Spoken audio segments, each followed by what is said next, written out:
तो फिर आज हम लोग पढ़ते हैं एग्नस कैस्टस और इसका कॉमन नेम क्या होता है? चेस्ट एग्नस कैस्टस, और इसका कॉमन नेम क्या होता है? Chest tree.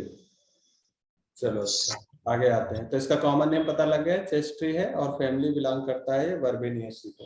For the lymphatic constitution absent minded, ऐसे पर्सन जिनका कॉन्स्टिट्यूशन कैसा है? लिम्फेटिक टाइप का कॉन्स्टिट्यूशन। अच्छा, एक मेडिसिन है जहां पर लिखा हुआ है लिम्फेटिक टेम्परामेंट, ठीक है, तो कौन सा मेडिसिन है वो? बैप्टिशिया सर। ठीक है, तो ये है बैप्टिशिया। तो ऐसे करके आपको याद रखना है। हो सकता है क्वेश्चन केवल इतना ही पूछ ले कि it is specially suitable for the medicine of lymphatic constitution, then medicine आपकी है एग्नस, और अगर लिम्फेटिक टेम्परामेंट वहां पर वर्ड यूज हो गया then medicine baptisia. Absent minded, reduced power of insight, मतलब पेशेंट का थोड़ा सा दिमाग कैसा होता है? एब्सेंट माइंडेड, मतलब कुछ चीजें उसको समझ में आ नहीं रही है। रिड्यूस्ड पावर ऑफ इंसाइट, कोई चीज उसने पढ़ा हुआ, जैसे पिछली बार उसने पढ़ा था कि ड्रंकर्ड्स के डायरिया के लिए कौन सी मेडिसिन होती है, लेकिन अभी वो रिकॉल करने की कोशिश कर रहा है तो ही और she is not able to recall the things. ठीक है, तो रिड्यूस्ड पावर ऑफ इंसाइट, चीजों को समझने के भी उसके क्या होता है? थोड़ा सा पावर कम हो जाता है। कैन नॉट रिकलेक्ट, वही चीजें रिकलेक्ट नहीं कर पा रहा। Has to read a sentence twice before he can comprehend, this is very very important.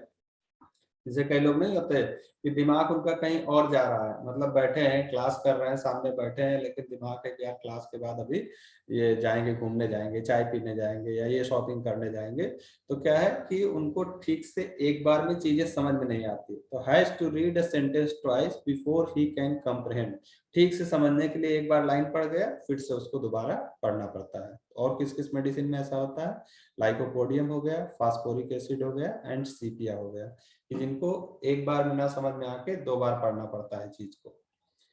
Old sinner with impotence and gleet, unmarried person suffering from nervous debility. Old sinner मतलब जैसे नहीं, Sinner मतलब क्या होता है ऐसे? पापी। ओल्ड सिनर जिसने तरह तरह पाप टाइप के किए हुए हैं, जैसे बहुत ज्यादा सेक्सुअल इंटेलिजेंस हो या बहुत ज्यादा अल्कोहलिक रहे हो, इस टाइप के, तो ओल्ड सिनर्स हैं। मतलब बहुत अपने समय में उन्होंने इस तरह की अय्याशियां की हैं और अब वो क्या हो गए? इम्पोर्टेंस हो गए। Impotence and gleet, gleet is basically urethral discharge होता है ड्यू टू इन्फेक्शन। तो इम्पोर्टेंस भी है और उसके साथ में ग्लीट भी है। Unmarried person suffering from nervous debility, मतलब अनमैरिड पर्सन है एंड दैट में be suffering from nervous डिबिलिटी।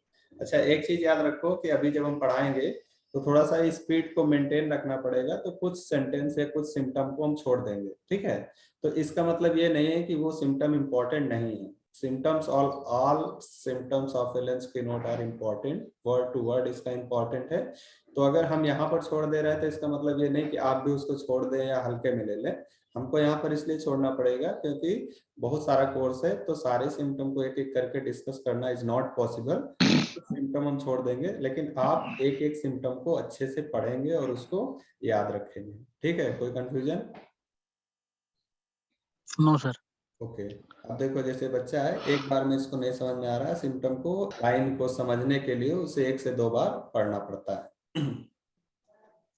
Pre mature old as, जैसे कुछ लोग ने ओल्ड मतलब अभी यंग ही हैं लेकिन वो ओल्ड लगने लगे, तो premature old as.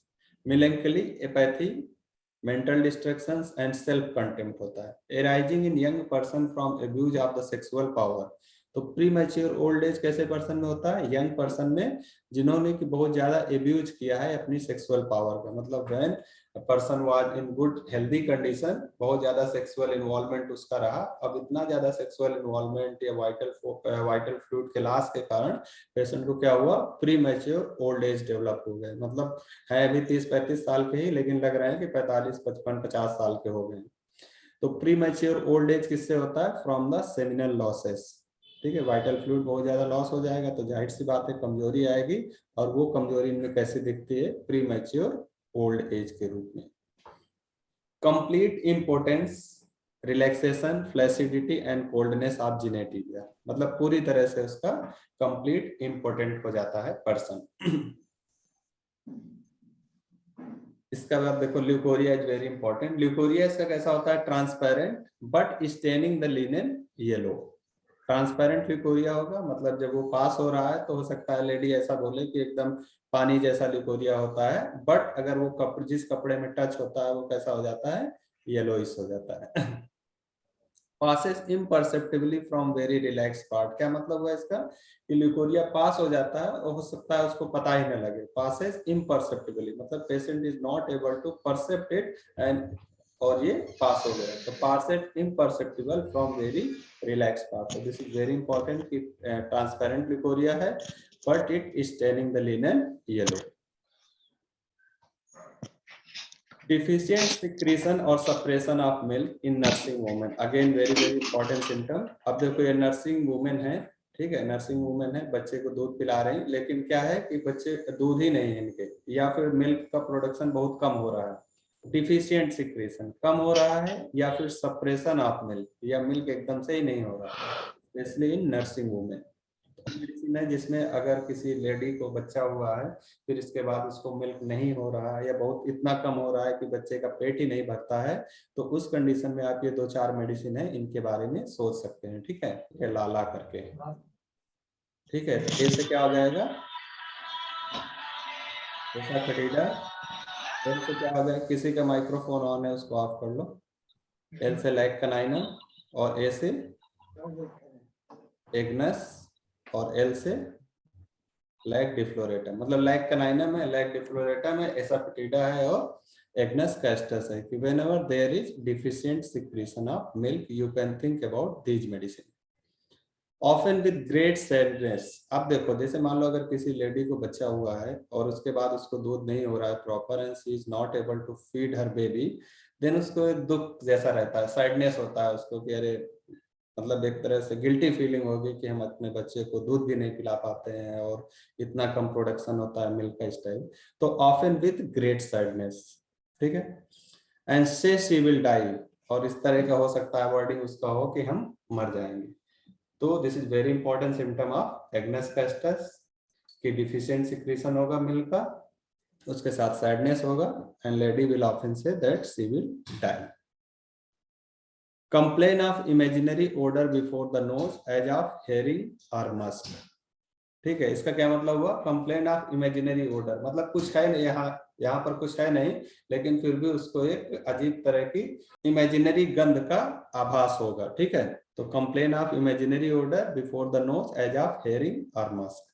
Prevent excoriation from walking, जैसे नहीं वॉकिंग करते समय किसी का हो सकता है थाई के बीच में मतलब थाई रीजन पे उसमें क्या हो जाए, एक्सपोरिएशन छिल जाता है जिसे कहते हैं। तो उस कंडीशन में अगर बार बार किसी को होता है तो you can think about agnus castus. इसके बाद इसके रिलेशन में क्या है कि caladium and selenium follows well after Agnes in weakness of sexual. और अब जैसे तीनों ही मेडिसिन जो है बहुत इंपॉर्टेंट मेडिसिन है specially in condition of importance, ठीक है, कैलेडियम, सेलेनियम और एग्नस, तो ये दोनों फॉलो वेल करते हैं आफ्टर एग्नस। अगर किसी को एग्नस दिया गया है उसके बाद हो सकता है पेशेंट को कुछ सिम्टम रह गए हो, तो you can think about caladium and selenium, तो उससे उसका सेक्सुअल वीकनेस जो है वो ठीक हो जाएगा। तो ये लगभग हो गया हम लोगों का एग्नस का